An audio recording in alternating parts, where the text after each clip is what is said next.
का paper leak हो गया। ये नौजवान जो खड़े हैं, केवल एक पेपर लीक नहीं हुआ है, इस सरकार में 10 पेपर से ज्यादा पेपर लीक हुए हैं। सब पेपर लीक हो गए। और हाल ही में हमारे नौजवानों को याद होगा कि जब पुलिस भर्ती का इन्होंने फैसला लिया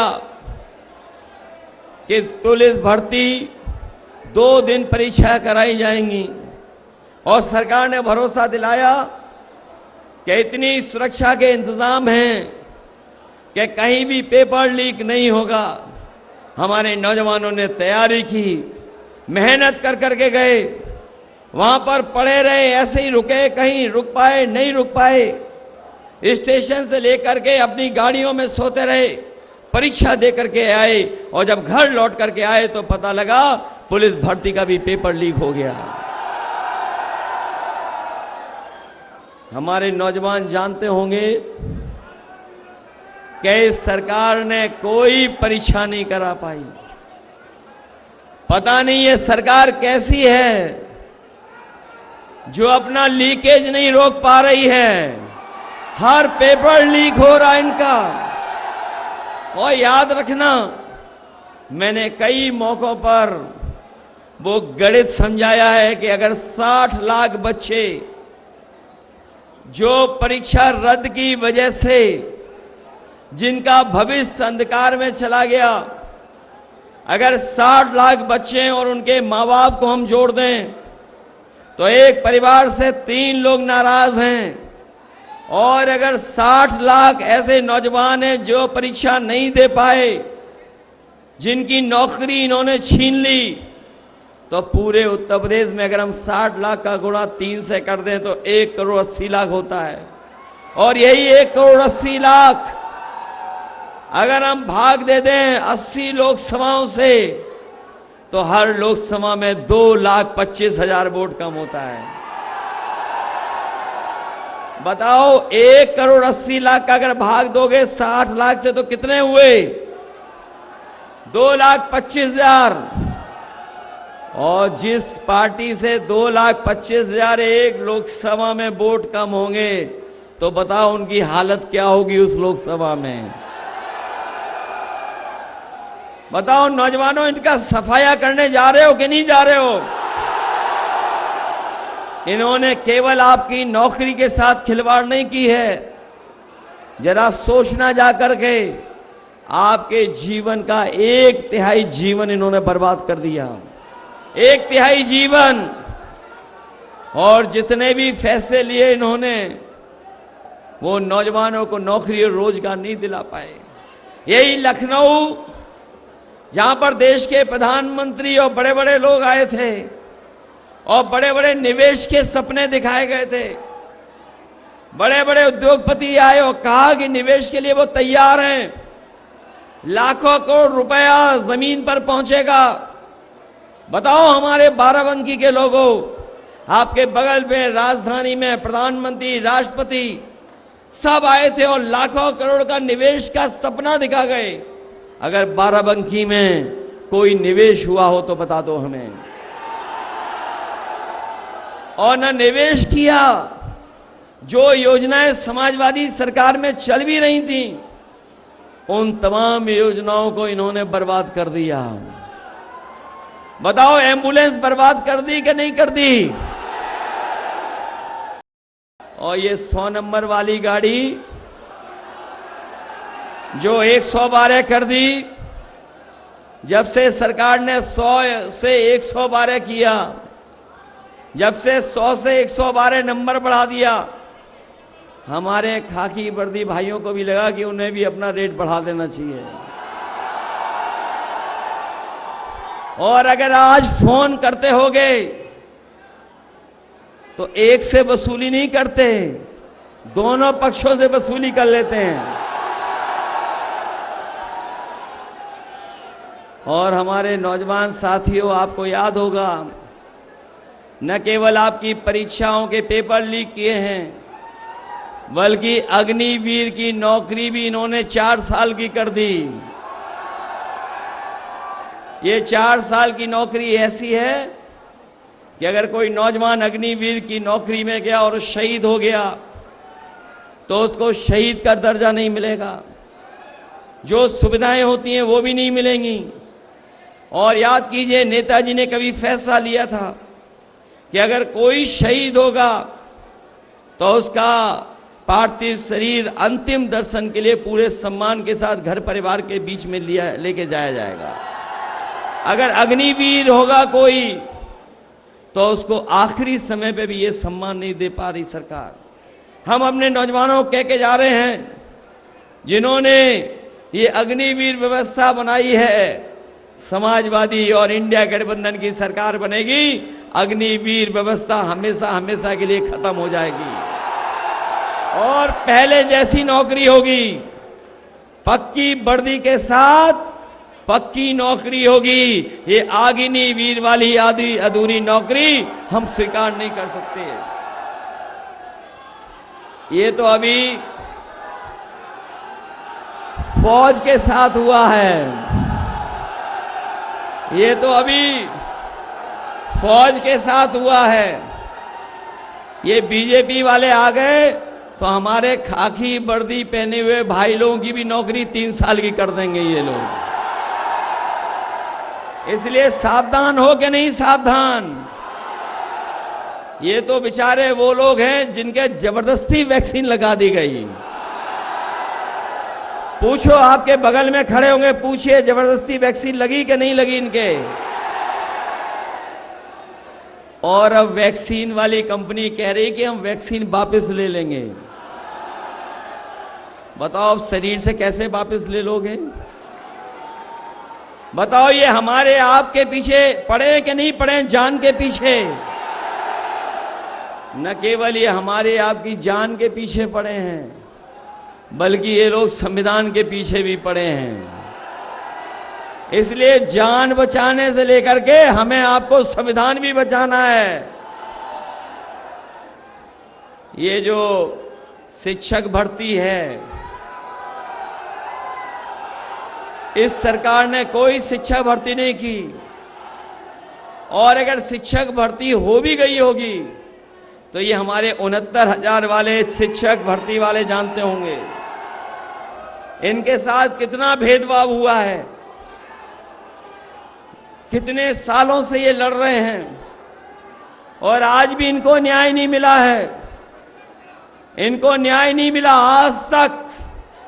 इसलिए हम अपने जहां समाजवादी सरकार में हम लोग शिक्षक भर्ती के लिए मौका देंगे, वहीं हमारे 69,000 वाले जो शिक्षक हैं जिनके साथ भेदभाव हुआ है, इनको भी न्याय दिलाने का काम समाजवादी लोग करेंगे।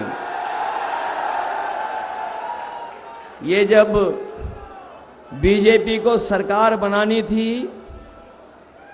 तो गरीबों को ये राशन दे रहे थे, और राशन में दाल भी दे रहे थे, कभी कभी चना भी दे रहे थे, रिफाइंड तेल भी दे रहे थे, नमक भी दे रहे थे। और बताओ राशन में आजकल क्या क्या दे रहे हैं ये लोग? क्या दे रहे हैं राशन में? ये जो राशन में कोई नई चीज पौष्टिक बहुत दे रहे हैं। बताओ राशन कितना घटिया दे रहे हैं आपको? बताओ घटिया राशन दे रहे हैं कि नहीं दे रहे हैं?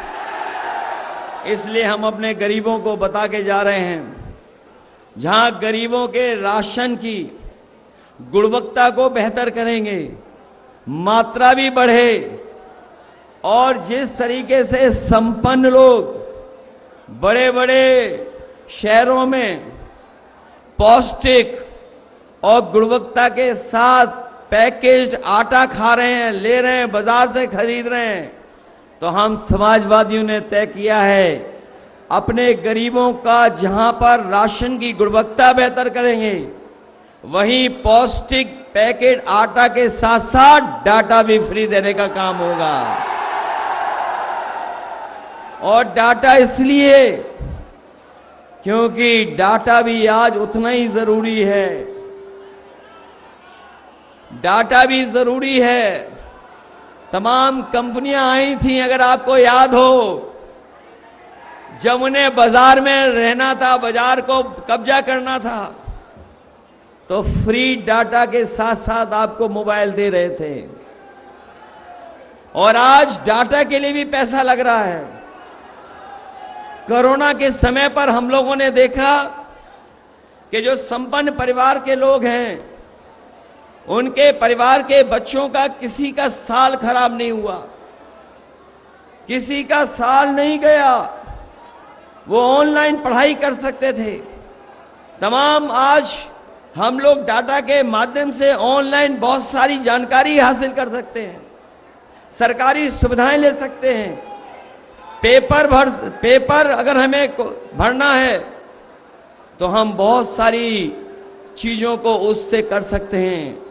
इसलिए समाजवादियों ने तय किया है कि आटा के साथ साथ डाटा भी फ्री देने का काम होगा। हमारे साथियों को याद होगा, जब समाजवादी सरकार थी तो हम लोगों ने लैपटॉप दिया था, और जिन नौजवानों के घर में होगा वो आज भी चल रहा होगा, और जब चलाते होंगे तो नेताजी और हम ही लोग दिखाई देते होंगे। इस सरकार ने लैपटॉप तो दिया नहीं, लेकिन हम लोगों ने इतनी बड़ी चीज दी थी, इन्होंने इतनी छोटी कर दी, और उसमें भी नकल कर करके फोटो डाल दी। लेकिन इतना रद्दी दिया है कि उंगली घिसते रहो, चलता ही नहीं है। बताओ घटिया दिया कि नहीं दिया? और न केवल इन्होंने नकल कर करके घटिया दिया है, बल्कि हमारे किसान भाई जानते होंगे कि इन्होंने बोरी से भी चोरी कर ली। पहले बोरी से चोरी हुई 5 किलो की, और अभी बोरी से चोरी कितनी हो गई? 10 किलो की हो गई कि नहीं हो गई? और कभी कभी मैं सोचता हूं ये चोरी कहां से सीखी है। जिन लोगों ने बाजार में पार्ले जी का बिस्किट का पैकेट पहले लिया होगा, वो जानते होंगे चोरी कहां से सीखी है। याद कीजिए, पार्ले जी का बिस्किट पहले इतना बड़ा आता था, और जैसे जैसे महंगाई बढ़ी और मुनाफा उन्होंने कमाया, तो बताओ पैकेट कितना हो गया? छोटा हो गया कि नहीं हो गया? कितने बिस्किट का पैकेट है आजकल? ये बीजेपी वाले आ गए तो एक बिस्किट वाला पैकेट आपको मिलेगा। और हमारे किसान जानते होंगे, जब बोरी से चोरी हुई, वहीं इन्होंने जबरदस्ती बताओ नैनो यूरिया खरीदवा दिया कि नहीं खरीदवा दिया? नैनो यूरिया खरीदवाया कि नहीं? और सुनने में तो आ रहा है कि जिस तरीके से बीजेपी की सरकार में जो उद्योगपति भागे, उसी तरीके से नैनो यूरिया जो खाद मिली आपको, वो साइंटिस्ट भी भाग गया भारत छोड़ करके। इसलिए सावधान रहोगे बीजेपी से कि नहीं रहोगे?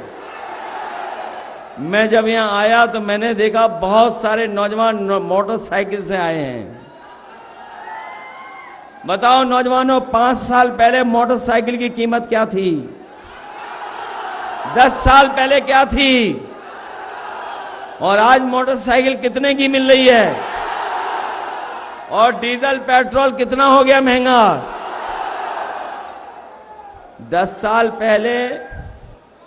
साल पहले जो आप दवाई लेते थे पैरासीटामोल 500 ग्राम की, उसमें बुखार ठीक हो जाता था। और आज बताओ डोलो कितने की है? डोलो गोली 650 में भी बुखार ठीक नहीं हो रहा। बताओ दवाइयां महंगाई हो गई कि नहीं हो गई? इसलिए बीजेपी को इस बार सबक सिखाओगे कि नहीं सिखाओगे? और ये केवल हमारे आपके भविष्य का चुनाव नहीं है, ये संविधान बचाने का भी चुनाव है। ये संविधान वो जो बाबा साहब भीमराव अंबेडकर जी ने हम लोगों को दिया, और यही संविधान हमें अधिकार दिलाता है, यही संविधान हमें न्याय दिलाता है।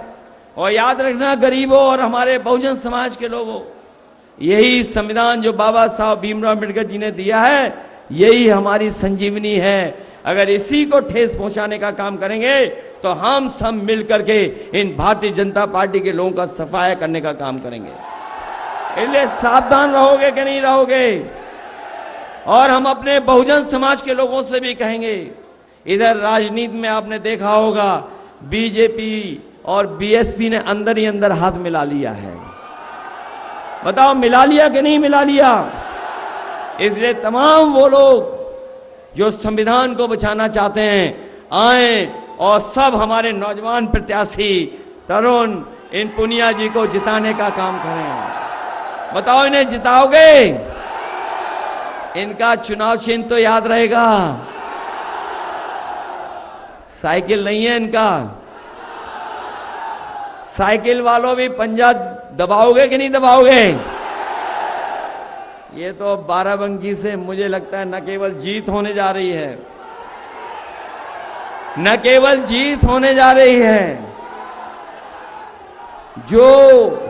जो जानकारी मिल रही है वो बता रहे हैं कि रिकॉर्ड मतों से जीतने जा रहे हैं।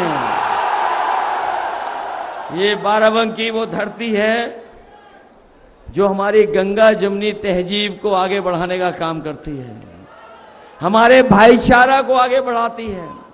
ये धरती वो है जो मिली जुली संस्कृति को हमेशा बढ़ाने का काम किया। और यही बाराबंकी की धरती ने न जाने कितने समाजवादी नेताओं को और ऐसे तमाम महान नेताओं को जन्म दिया जो आज हमारे बीच नहीं हैं, लेकिन हम उन्हीं के रास्ते पर आज भी चल रहे हैं। चाहे वो हमारे राम सेवक यादव जी हों, बेनी प्रसाद वर्मा जी रहे हों, अनंतराम जायसवाल जी रहे हों, और चाहे कांग्रेस के बहुत पुराने नेता जिन्होंने समाज को आगे बढ़ाने के लिए अपना पूरा जीवन लगा दिया, हम उनको याद करते हुए आप सबसे अपील करके जा रहा हूं कि ये 5वें चरण का चुनाव है। 4वें चरण में तो ये धराशायी हो ही जाएंगे, लेकिन 5वें, 6वें, 7वें में इन भारतीय जनता पार्टी के लोगों को आप सबक सिखाने का काम करना। और मेरा नौजवान सही कह रहा है कि बाय बाय बीजेपी वालों। बताओ इनका डबल इंजन फेल है कि नहीं है? जो यहां इंजन इन्होंने भेजा था वो बदलना पड़ा कि नहीं बदलना पड़ा? उन्होंने खुद बदला कि नहीं बदला?